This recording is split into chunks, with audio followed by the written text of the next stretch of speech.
ओम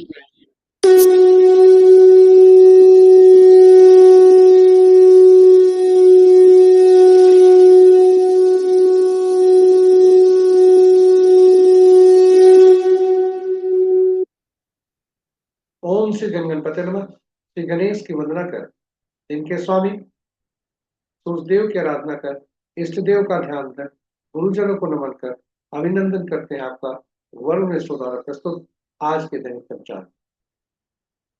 यह दैनिक पंचांग नित्य प्रस्तुत हुआ करता है और इसमें डेटा जो भी प्रयुक्त होते हैं दैनिक पंचांग से लिए जाते हैं।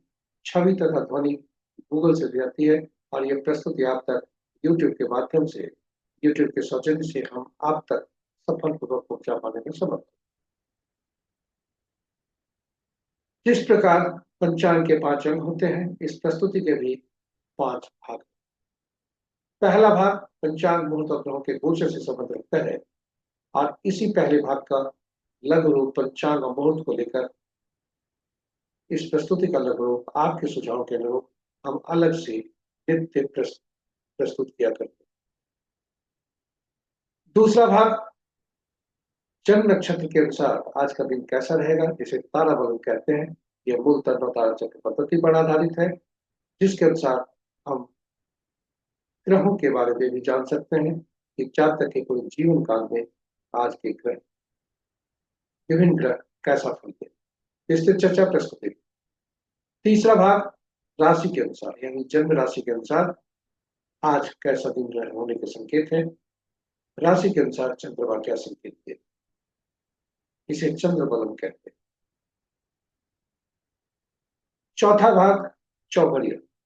चौघड़िया एक प्रकार का ज्योतिष तो है, मूल ज्योतिष है, जो कि शुभ और अशुभ काल दर्शाता है। किसी भी कार्य को करने के लिए इसका उपयोग किया जाता है। विस्तृत चर्चा प्रस्तुति। पांचवा भाग अंक हमारे लिए कितने लाभदायक है। अंक हमारे लिए कब कब परेशानी के सबब बन सकते हैं। अंकों को पहचानने के लिए, अंकों को जानने के लिए, अंकों को समझने के लिए और अंकों के विभिन्न उपाय करने के लिए तो यह विशेष प्रस्तुति अंक ज्योतिष पर। आइए अंकों के बारे में सीखें। साथ ही साथ आज के अंक किसी भी माह के विभिन्न तिथि को जन्मे जातक के लिए क्या संदेश दे रहे हैं शुभता और अशुभता के संदर्भ में। विस्तृत चर्चा प्रस्तुति। पंचांग की तरफ आगे बढ़ने के पूर्व, दैनिक पंचांग में आगे बढ़ने के पूर्व थोड़ी सी चर्चा पंचांग। पंचांग हमारे हम सबके जीवन में अहम भूमिका अदा करता है। यह केवल शुभ और अशुभ जानने का माध्यम नहीं है, अपितु यह व्यक्ति के निर्णय क्षमता को सुदृढ़ करता है और यह आत्मबल बढ़ाता है। पंचांग प्रकृति और ब्रह्मांड की ऊर्जा के साथ संतुलन स्थापित करने में सहायक होता है, जिसके फलस्वरूप उनके जीवन में शांति, समृद्धि और सकारात्मक संचार होता है। अतः पंचांग का अनुसरण करके हम अपने जीवन को अधिक सफल और समृद्ध बना सकते हैं।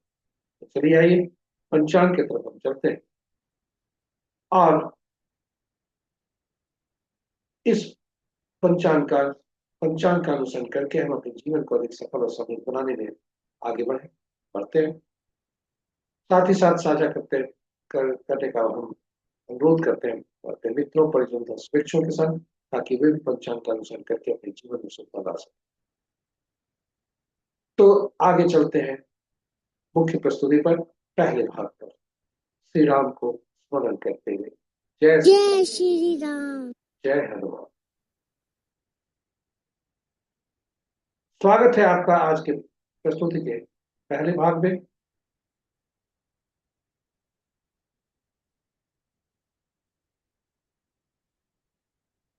आज का दिनांक 4 जनवरी 2026, माघ पक्ष कृष्ण, शाका संवत 1947 विश्वसु, विक्रम संवत 2082 कलाई और कलयुग का 5126। आज का सूर्योदय 6:37 पर, सूर्यास्त 5:12 पर, sunrise at 6:37 AM, sunset at 5:12 PM। आज का दिशा सूर्य पश्चिम है, फिर भी इस दिशा में यात्रा करने को बाध्यता हुई तो घी या दलिया का सेवन कर यात्रा में शुभ फल। पंचांग के 5 अंग इस प्रकार। वह रविवार तिथि दिन के 12:29 तक प्रतिपदा, जो दंड तिथि के अंतर्गत आता है। उसके बाद द्वितीय, जो भद्रा तिथि नक्षत्र अपराह 3:11 तक पुनर्वसु और तत्पश्चात बस उससे योग देर रात्रि 1:47 तक वैधृति और उसके बाद विस्कुंभ करण दिन के 12:29 तक कौलव और तत्पश्चात रात्रि के 11:09 तक कैपिल और फिर गर्भ। तो ये रहे हमारे पंचांग के पांचों अंक। महत्वपूर्ण मुहूर्त में जाने के पूर्व भोलेनाथ का वास देखते हैं कि भोलेनाथ का वास कहाँ है और उसकी शुद्धता कैसे। जय भोलेनाथ। ओम नमः शिवाय। ओम नमः शिवाय। जब तक कृष्ण पक्ष प्रतिपदा है तब तक भोलेनाथ गौरी के सानिध्य में है जो कि सुखप्रद है। तत्पश्चात वे सभा में जाते हैं, वह शुभ नहीं। जय भोलेनाथ। ओम नमः शिवाय। ओम नमः शिवाय। महत्वपूर्ण मुहूर्त में शुभ मुहूर्त की छड़ी आज रविवार है, उसी नक्षत्र, इसलिए शुभता के जो मुहूर्त है ज्यादा है। चलिए देखते हैं शुभ मुहूर्त। अभिजीत मुहूर्त दिन के 11:32 से 12:16 दिन तक। अमृतकाल अपराह्न 1:01 से 2:27 अपराह्न तक। रवि पुष्य योग अपराह्न 3:11 से रात्रि के पुनः बता दें, रवि पुष्य योग अपराह्न 3:11 से कल के सूर्योदय तक। त्रिपुष्कर योग दिन के 12:29 से 3:11 तक। सर्वात सिद्धि योग अपराह्न 3:11 से 6:37 दिन तक। विजय मुहूर्त अपराह्न 1:40 से 2:23 अपराह्न तक। गोधूली विला संध्या 5:10 से 5:37 संध्या तक। और निशिता मुहूर्त देर रात्रि 11:28 से मध्यरात्रि 0:21। रात्रि में की जाने वाली पूजा पाठ जब तक साधना तत्व बतलाने के लिए निशिता मुहूर्त श्रेष्ठ हुआ करते हैं।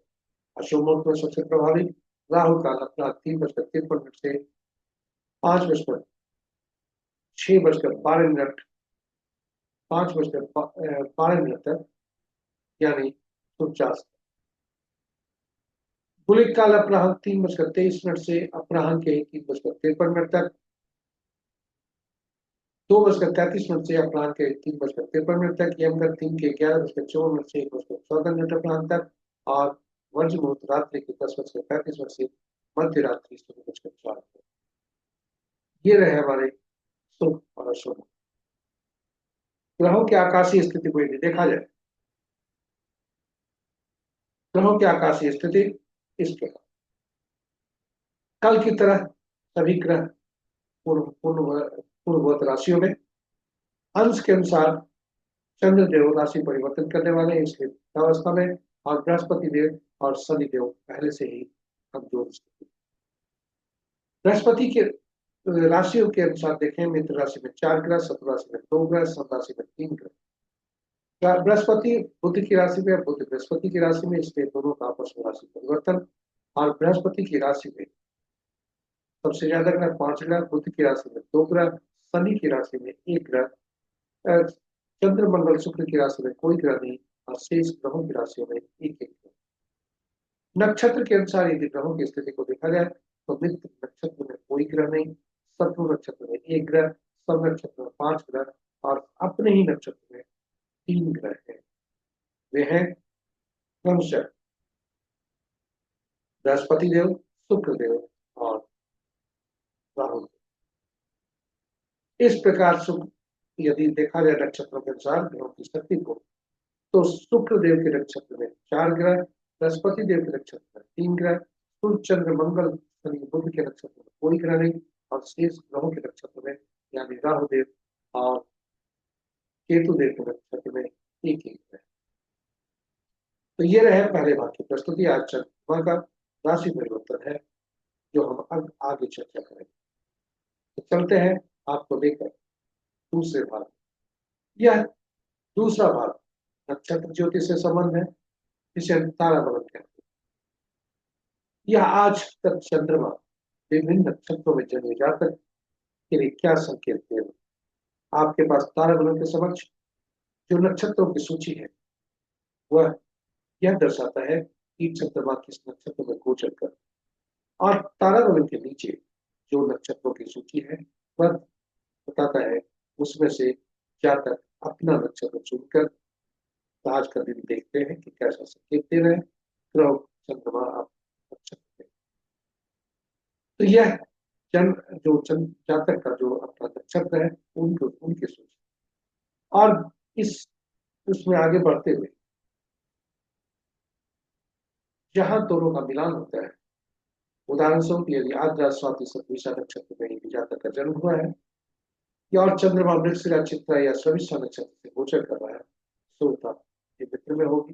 दोनों में कुल 9 तरह की परिस्थितियां बन सकती है जब आकाश का तारा संकेत दे सकता है शुभता अशुभता के बारे में। वे हैं जन्म, संपर्क, विपद, क्षेम, प्रत्यय, साधक, नैथनी, मित्र या मित्र। जब भी आपका तारा संपर्क, क्षेम, साधक, मित्र या मित्र में हो तो शुभता का संकेत देते हैं, शेष अशुभता के संकेत देते हैं। शुभता के संकेत में आप अपने भरपूर ऊर्जा के साथ उल्लासपूर्वक कार्य का संपादन करें, साथ ही साथ नए कार्यों का आरंभ कर सकते। किंतु ठीक इसके विपरीत यदि अशुभता के संकेत हैं तो सावधानी नितांत जरूरी हर एक कार्य में, और नए कार्य बिल्कुल न करें, साथ ही साथ अशुभता को शुभता बनाने का जोखिम नहीं। तो ये रहे हमारे ताराबरण पर थोड़ी सी चर्चा। ताराबरण का मुख्य सिद्धांत नवतारा चक्र पद्धति पर आधारित है, जिसके अनुसार हम ग्रहों की स्थिति को जानते हैं पूरे जीवन काल का। हर व्यक्ति अपने जीवन काल में कौन से ग्रह कैसा फल देंगे यह जान सकते, और उसके अनुसार आप योजनाबद्ध तरीके से कार्य को कर सकते। यदि शुभ ग्रह की स्थिति है तो दशा महादशा फल अच्छे होंगे, शुभ शुभ होंगे, और शुभ जो होंगे तो योजनाबद्ध तरीके से शुभ कार्यों का निष्पादन किया जा सकता है। वहीं यदि दशा महादशा का फल ग्रह शुभ है तो उनके दशा महादशा का फल पीड़ादायक होंगे, जिसके लिहाज व्यक्ति पूर्व से ही जान सकता है कि कब से वह अवधि होगी और अपने आप को मानसिक रूप से तैयार हो जा सकता है चुनौती को सामने कर। तो ये रहे, इस तरह से हम जान सकते। नवतारा चक्र पद्धति बोलता इस सिद्धांत पर आधारित है कि ग्रहों के मन नक्षत्र हुआ करते हैं, नक्षत्र भी ग्रह के मन का फल देते हैं, ग्रह अपना फल नहीं देते। ऐसी स्थिति में ये कौन से नक्षत्र किस ग्रह के फल देंगे, इसको जानने के लिए नक्षत्रों को 27 नक्षत्रों को 9 नक्षत्रों का समूह बनाकर उनकी सूची इस प्रकार रखी है। और ग्रहों को दशा महादशा के क्रम में रखा जाता है। पहला केतु, दूसरा शुक्र, तीसरा सूर्य, चौथा चंद्रमा, पांचवा मंगल, छठा राहु, सातवां बृहस्पति, आठवां शनि, नौवां बुध। और पहला ग्रह जो हर सूची में से होता है उनका स्वामित्व पहला नक्षत्र हर सूची में से जो होता है पहला, दसवां, 19वां, इनका स्वामित्व केतु देव को जो मिलता है। सूची सारणी में से जो 3 श्रेणी में रखा गया था नक्षत्रों को, 9 नक्षत्रों का समूह, उसमें से दूसरा 11वां 20वां नक्षत्र जो होते हैं उनका शुक्र देव का स्वामित्व मिलता है। और इसी क्रम में आगे बढ़ते हुए 9, 18, 27 नक्षत्र का स्वामित्व बुध देव को जाता है। और यह सूची इस प्रकार में यह काफी उपयोगी है, इस हिसाब से एज कर सकते हैं। त्वरित कैसे करते हैं यह महत्वपूर्ण है। हमारा आपका नक्षत्र जो भी है उसे हम चिन्हित करते हैं और संबंधित ग्रह को पहचानते। ये ग्रह हमारे जन्म का ग्रह बनते हैं और इसी दशा महादशा में हमारा जन्म होता है। हम यहाँ से आज प्रारंभ करते हैं और आगे बढ़ते जाते हैं घड़ी की सुई की दिशा। तो पहला ग्रह पीड़ादायक, तो वहां से दूसरा, चौथा, छठा, 8वां, 9वां ग्रह शुभकारी, और पहला, तीसरा, 5वां, 7वां अशुभकारी होते हैं, पीड़ादायक होते हैं, बाधक। इस प्रकार हम ग्रहों के बारे में जान सकते हैं कि कौन से ग्रह शुभकारी हैं, कौन से अशुभकारी। उदाहरण स्वरूप आज का दिन सूर्य दिन है, रविवार का दिन है। सूर्य के नक्षत्र में या तो जन्मा हो तो चंद्रमा, राहु, शनि, केतु और शुक्र के लिए शुभकारी, और वही सूर्य, मंगल, बृहस्पति और बुध शुभकारी हो सकते। तो दशा महादशा का इनका शुभ और शुभ जान सकते हैं और इस दिन का उपयोग सही ढंग से कर सकते हैं। और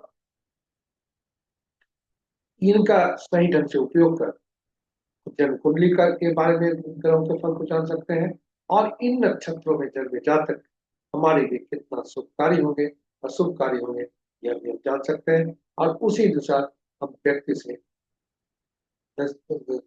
के नजदीक जाते हैं, उनसे जुड़ते हैं। यह हमारे लिए बिजनेस पार्टनरशिप बनाने में या विभिन्न प्रयोजनों में लाभदायक। तो ये रहे हमारे नवतारा चक्र पद्धति पर छोटी सी प्रस्तुति, छोटी सी चर्चा।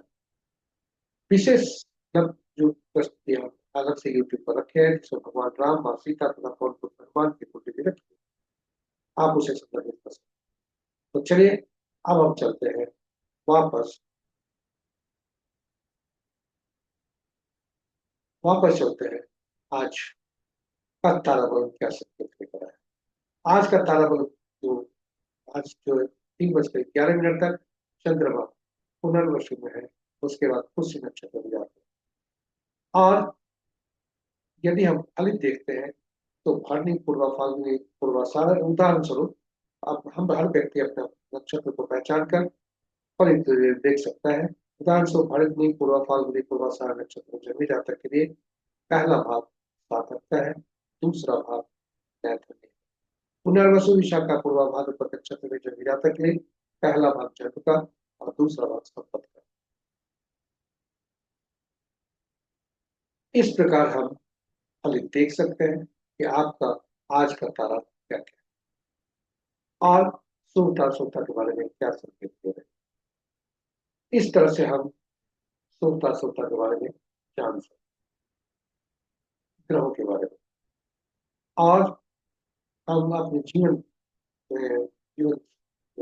दैनिक कार्य का उसी रूप अनुरूप हम कार्य कर सकते हैं और शुभता सुनिश्चित कर सकते हैं।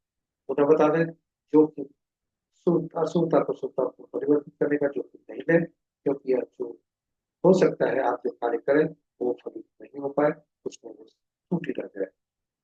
वैसे किताबों में जो लिखा है वह प्रस्तुत है कि जन्म में यदि आपका तारा पड़ता है तो पिता को कद्दू पत्ते वाली सब्जी का दान, दीपक में पड़ता है तो गुड़ का दान, जब तेजी है तो नमक का दान, न्याय धन्य है तो त्याग जरूरी है, आवश्यकता हुई तो मजबूरी सहित तिल सहित स्वर्ग का दान। तो ये रहे हमारे दूसरे भाग की प्रस्तुति। तीसरे भाग में आपको ले चलते हैं, जो कि राशि के अनुसार आज कैसा दिन रहेगा। आज चंद्रमा गोचर कर रहे हैं, 9:43 पर चंद्रमा का राशि परिवर्तन है, जब मिथुन राशि से अपनी कर्क राशि में जाएगा। तो जब तक इसे इस प्रस्तुति को चंद्रमंडल कहते हैं, इस पद्धति को। और जब चंद्रमा जब तक मिथुन राशि में होंगे तब तक मेष, मिथुन, सिंह, कन्या, धनु और मकर राशि जातक के सूता के संकेत हैं। और तत्पश्चात वृषभ, कर्क, कन्या, तुला, मकर तथा कुंभ राशि के जातक के लिए सूता के संकेत। शेष राशि के जातकों के लिए सूता के संकेत नहीं मिल रहे। उन्हें सावधान रहने की आवश्यकता है, दैनिक कार्य से लेकर के विशेष कार्य। तो अब चलते हैं हम लेकर आपको आज का चौघड़िया ज्योतिष पर। चौघड़िया मुहूर्त ये एक प्रकार का मुहूर्त ज्योतिष है जो कि शुभता अशुभता के बारे में बताता है। किसी भी कार्य को करने के लिए किया जाए, इसका उपयोग किया जाए, चाहे वह कार्य पूजा पाठ से संबंधित हो, दैनिक कार्य हो या ग्रहों से संबंधित कार्य हो। किसी भी कार्य को पहली बार आप कोई कार्य करने जा रहे हैं, उसके लिए भी उपयोगी हो। तो इसके लिए इसकी उपयोगिता को देखते हुए हम अलग से यूट्यूब पर पोस्ट किए करके रखे हैं चौघड़िया की उपयोगिता हिंदी में और यूटिलिटी ऑफ चौघड़िया अंग्रेजी में। आप उसे देखकर ज्ञान प्राप्त कर चौघड़िया का सही उपयोग कर सकते हैं। संक्षेप में हम बता दें कि चौघड़िया 8 होते हैं दिन के, 8 रात्रि, किंतु सप्ताह के दिन 7 ही होते हैं, इसलिए 7 दिन से संबंध रखने के लिए 7 ही चौघड़िया का नामकरण हुआ। और 7 चौघड़िया से 8वां चौघड़िया जो होता है, जो आरंभ का चौघड़िया प्रतिदिन का, वही अंत का चौघड़िया होगा दिन का और रात का। इस प्रकार चौघड़िया का संबंध ग्रहों से साप्ताहिक दिनों से हो जाता है और साप्ताहिक दिन के स्वामी ग्रह बनते हैं। विभिन्न अलग अलग ग्रह हैं और ये अलग अलग ग्रह के विभिन्न अलग अलग कार्य, अलग अलग उपयोगिता, अलग अलग प्रयोजन आदि के लिए उपयुक्त हो। इसलिए चौघड़िया की भी उपयोगिता ग्रहों और बढ़ जाती है। ग्रहों से संबंधित कार्य का भी इसके द्वारा निष्पादित है। इस प्रकार चौघड़िया की उपयोगिता बढ़ती है। जब भी हम चौघड़िया का उपयोग करते हैं तो ये सुनिश्चित करते हैं कि दिन का चौघड़िया या रात का चौघड़िया अशुभता से व्याप्त न हो। यदि वह होता है तो उसे हम छोड़कर बाकी चौघड़िया का उपयोग करें। कुल दिन में 3 तरह के शुभता हो सकती है: वार वेला, काल वेला, राहु काल, और रात्रि में काल रात। प्रतिदिन क्योंकि दिन सूर्य का होता है इसलिए, और सूर्य और शनि में कटुता होती है, इसके अनुभव के आधार पर हमने पाया है कि शनि का जो चौघड़िया है, काल चौघड़िया, ये प्रतिदिन काल बेला से ग्रसित होता है। वही रात्रि चंद्रमा का प्रतिनिधित्व, चंद्रमा के का प्रभुत्व, इसलिए बुध चंद्रमा से नाराज, और बुध का चौघड़िया जो लाभ चौघड़िया होता है वह प्रति रात काल रात। तो आज का चौघड़िया देखते हैं, आज का चौघड़िया क्या कहता है। जो अशुभता से व्याप्त हो उसको परित्याग कर शेष चौघड़िया का ही उपयोग करना चाहिए। आज रविवार है, उद्योग चौघड़िया से आरंभ हो रहा है, उद्योग चौघड़िया से समाप्त हो रहा है। और आप देखें कि अमृत चौघड़िया जो वार वेला से ग्रसित है, और काल चौघड़िया जो कि 11 बजकर 14 से 1 बजकर 14 तक है, काल वेला से ग्रसित है। और रात अंत का राहु काल, उद्योग चौघड़िया राहु काल से। वहीं रात्रि का चौघड़िया यदि देखा जाए तो काल रात्रि से ग्रसित लाभ चौघड़िया, काल रात्रि से ग्रसित है, जो कि रात्रि की 1 बजकर 35 मिनट से 3 बजकर 16 तक। तो इनका सही उपयोग करें और चौघड़िया का उपयोग करके अपने जीवन में सुख बनाए। कोई भी कार्य का करने जा रहे हैं, चौघड़िया इसके उपयोग। इन्हीं शब्दों के साथ हम अंतिम प्रस्तुति पर आते हैं, जो कि अंक ज्योतिष के अनुसार आज का शब्द। अंक ज्योतिष के अनुसार अंकों को कैसे जाने, कैसे शुभ अंकों को पहचाने और उनका सही उपयोग करें, कैसे करें, अंकों को कैसे समझें, अंकों को कैसे बूझें, और अंकों का सही उपयोग कैसे करके अपने जीवन में सुखता सुनिश्चित। साथ ही साथ इसी प्रस्तुति में आज विभिन्न तिथियों को जन्मे जातक के लिए आज के क्या संकेत दे रहे हैं, सुखता सुखता। चलिए प्रस्तुति में चलते। अंक ज्योतिष में 1 से 9 तक एक अंक नहीं प्रयोग होते हैं, 2 अंक इसमें प्रयोग। जब 2 अंक प्रयोग नहीं होते, 2 अंक या 2 अंकों का समूह जब भी हमारे समझ आता है, उन अंकों को जोड़कर एक अंक बना लेते हैं। शून्य को गणना में लेते क्योंकि शून्य अनिश्चितता को दर्शाता है। 1 से 9 तक के अंक, और 1 से 9 के बीच के अंक को देखें तो 5वां अंक जो होता है वह 5वां अंक, यह बिल्कुल सभी अंकों के मध्य में होता है, और इसलिए संतुलन का कार्य भी करता है अंकों के असंतुलन को। और ये 1 से 9 तक जो अंक होते हैं, इनके एक शासक ग्रह अलग अलग होते हैं, जो इनके अलग अलग तत्व होते हैं, अलग अलग गुण होते हैं, अलग अलग ऊर्जाएं होती है। 1 का सूर्य, 2 का चंद्र, 3 का बृहस्पति, 4 का राहु, 5वां का बुध, 6वां का शुक्र, 7वां का केतु, 8वां का शनि, 9वां का मंगल। और जब भी हमारे जन्म कुंडली में कोई ग्रह की कोई अंक की अनुपलब्धता होती है तो उस ग्रह, उससे संबंधित ग्रह की कमी होती है। और ऐसा भी हो तो सकता है कि कोई अंक 2 बार से ज्यादा रिपीट हो, आए, तो उनका उपयोग हो, उनका पुनरावृत्ति हो, तो ऐसी स्थिति में उनके अंकों का उस अंक से संबंधित ग्रह का जो अधिकता उनके तत्व की होती है, उसका प्रभाव भी हमारे जीवन पर पड़ सकता है। तो आइए समझे अंकों को कैसे हमारे अंक अधिक हो सकते हैं, कैसे अनुपलब्ध हो सकते हैं। इसके पहले कि हम वहां उस भाग पर जाए, अंकों को अंकों को उनके ग्रहों के गुण के अनुसार उन्हें विभिन्न नामों से पुकारा जाता है। एक को राजा या सरकार या बॉस से, 2 को रानी या पार्टनर से, 3 को गुरु या सलाहकार से, 4 को शरारती तत्वों से, 5 को राजकुमार से, 6 को मंत्री से या सुख सुविधा प्रदान करने वाले व्यक्तियों से, 7 को धर्मगुरु से या ऐसे व्यक्ति जिन्हें भविष्य में घटने वाली घटनाओं का पूर्वाभास हो, 8 को शनि से यानी अधिक हमारे अधीन कार्य करने वाले लोगों से, नौकर चाकर से, न्यायालय से, और 9 को सेनापति, पुलिस, डॉक्टर्स तक से। हमने एक अंक आज का जो तिथि है 4 जनवरी, हमने गूगल से ऐसा जन्म तिथि को खोजा जो किसी व्यक्ति की जन्म तिथि होती है। यह शैक्षणिक उद्देश्य से लिया। जन्म तिथि 4/1/1965। हम जब जन्म लेते हैं तो ईश्वर हमें यही अंक यानी तिथि की जन्म तिथि के रूप में कुछ अंक उपहार के रूप में देते हैं, जो स्थायी होता है, चिर होता है, ये बदलता नहीं है। और इन्हीं अंकों से कुछ सृजित अंक होते हैं जो जिस पर अंक ज्योतिष पूरा घूमता है, पूरा अंक ज्योतिष उसी पर टिका रहता है, जातक के लिए विशेष। तो आज का तिथि देखें 4/1/1965 है। शुद्ध जो तिथि जो है उपहार के रूप में हम हमें लिखते हैं वह तिथि, माह और वर्ष हो सकते हैं। नियम के अनुसार जब भी 2 अंकों का समूह होता है, तिथि और माह 1 अंक का हो सकता है या 2 अंकों का हो सकता है, वर्ष 4 अंक का। अंक ज्योतिष के नियम के अनुसार जब भी कोई भी अंक हमारे पास 2 अंकों का समूह जब दिया है तो उसे जोड़कर एक अलग में परिवर्तित कर लेते हैं। जो तिथि होता है वो हमारा आंतरिक व्यक्तित्व दर्शाता है, जिसे मूलांक कहते हैं, बोलचाल की भाषा में ट्राइबर कहते हैं। तिथि, माह और वर्ष हमारा भाग्य को दर्शाता है, जिसे भाग्यांक कहते हैं, बोलचाल की भाषा में कंडक्टर कहते हैं।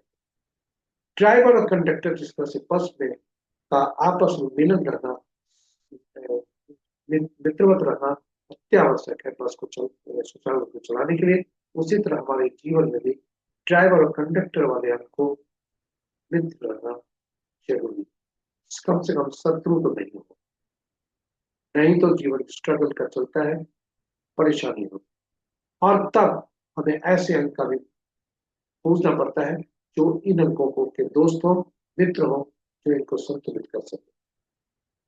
अंक ज्योतिष में ज्योतिषी अंक ज्योतिष यही करते हैं, हमारे आपके परेशानी को समझते हैं, अंक कौन असंतुलित है उसको देखते हैं और फिर इसे संतुलित करने के लिए व्यवस्था करते हैं।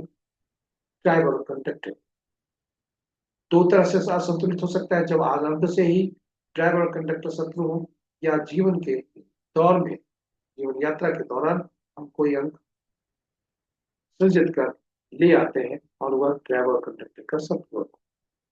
इसलिए अंक ज्योतिष से अंकों को पहचानना, वैसे अंकों को नहीं लाना, उपयोग में लाना जो हमारे साथ। तो चलिए ये अंक आज का तिथि यदि देखें तो मूलांक 4 है जिस जातक का, भाग्यांक 8 बनता है, आप इसे नोट कर लें।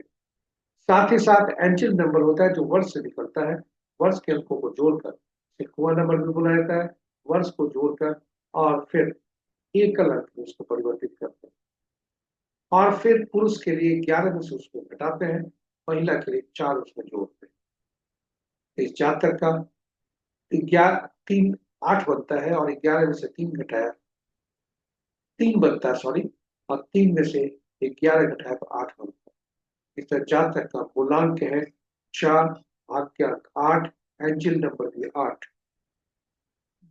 जन्म और जन्म की तिथि और माह को जब जोड़ते हैं एटीट्यूड नंबर बनता है, अचीवमेंट नंबर बनता है, जो कि हमारा बाहरी व्यक्तित्व दर्शाता है। यानी तिथि और माह को जोड़ते हैं और एक अलग पर परिवर्तित करते हैं तो वह अंक हमारा बाहरी व्यक्तित्व दर्शाता है। अब इस जातक का हम देखें कि कौन कौन से अंक मिसिंग है, कौन कौन से अंक रिपीटेड है। आपके समक्ष एक बॉक्स है जिसमें सभी अंक भरे हुए हैं, और ये जो अंक है ये इनका परमानेंट स्थानीय है, यानी 4 9 2 3 5 7 8 1 6। यदि 4 9 2 इंटेलिजेंसिया को दिखाता है, 3 5 7 इमोशन को दिखाता है, 8 1 6 प्रैक्टिकलिटी को दिखाता है, थॉट प्लेइंग 4 3 6 8 होते हैं, विल पावर प्लेन 951 के होते हैं और एक्शन प्लेन 276। इस जातक का देखें तो 327 मिसिंग अंक है, इसे 200 बिट बोलते हैं। और फिर इसे हम इस अंकों को इसमें हम डालकर विभिन्न बक्स बक्स में, जब भी एक अलग होता है इसमें जो जन्म तिथि है उनके अंकों का उपयोग करते हैं, साथ ही साथ मूलांक, भाग्यांक और एंजिल नंबर को लेते हैं। साथ ही साथ और अंक जो भी हम प्रतिदिन उपयोग करते हैं वह भी इसमें आता है। आप इस जातक का देखें, कोई भी अंक रिपीटेड नहीं है, 2 बार से ज्यादा कोई भी अंक नहीं आया है। 5 अंक जो इनका है वो मध्य का अंक, सेंटर का अंक आया हुआ है, इसलिए इनका जातक का थॉट प्लेन 66% होता है, विल पावर प्लेन 7% होता है और एक्शन प्लेन का 33% होता है। इंटेलिजेंशियल लेवल इनका 66% का बनता है, 33% इनका इमोशनल प्लेन बनता है, प्रैक्टिकल प्लेन 7% बनता है।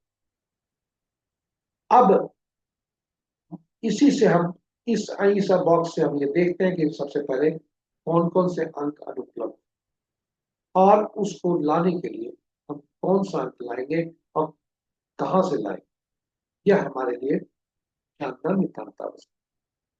तो जब भी हम अंक ज्योतिष से में आपस में मूलांक और भाग्यांक शत्रु बने, तो हम ऐसे स्रोत से अंक लेने का प्रयास करते हैं जहां से जो चिन्ह हो, जो स्थायी हो, और वह बनता है नामांक।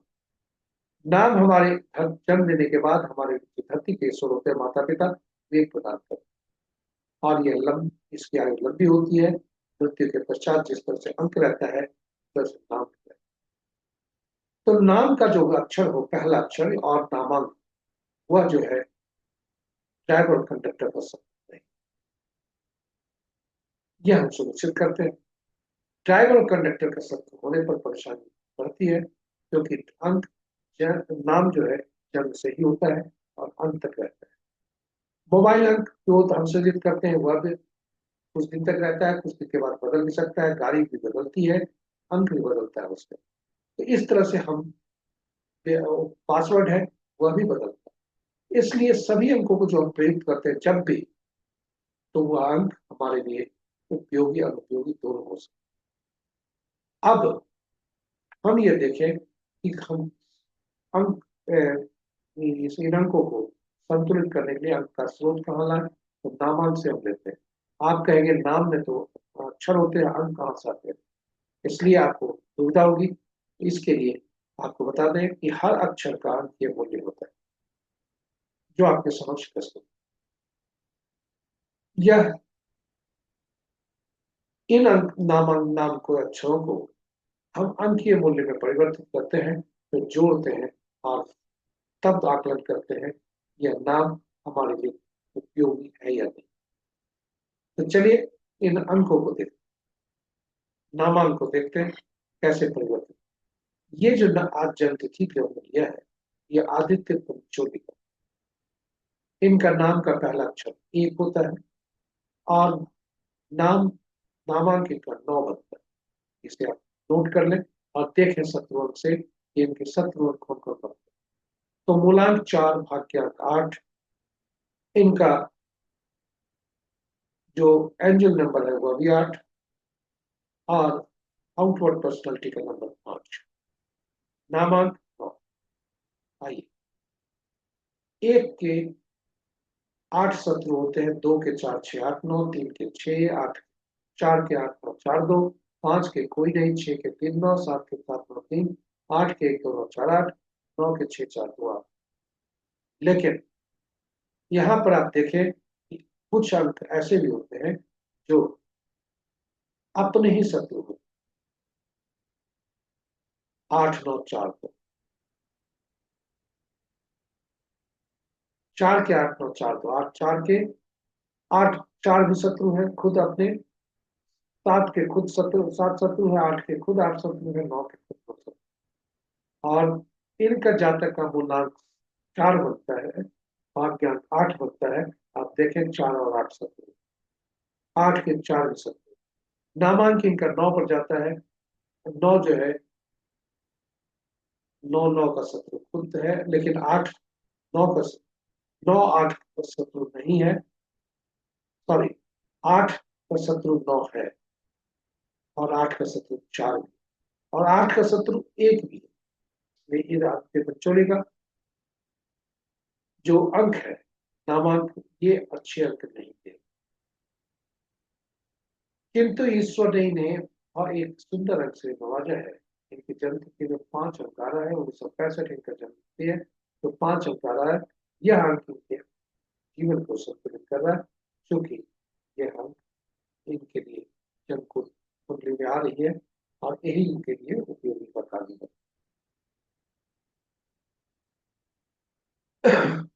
मोबाइल अंक आदि अंक से ये और अधिक उसको देख सकते हैं।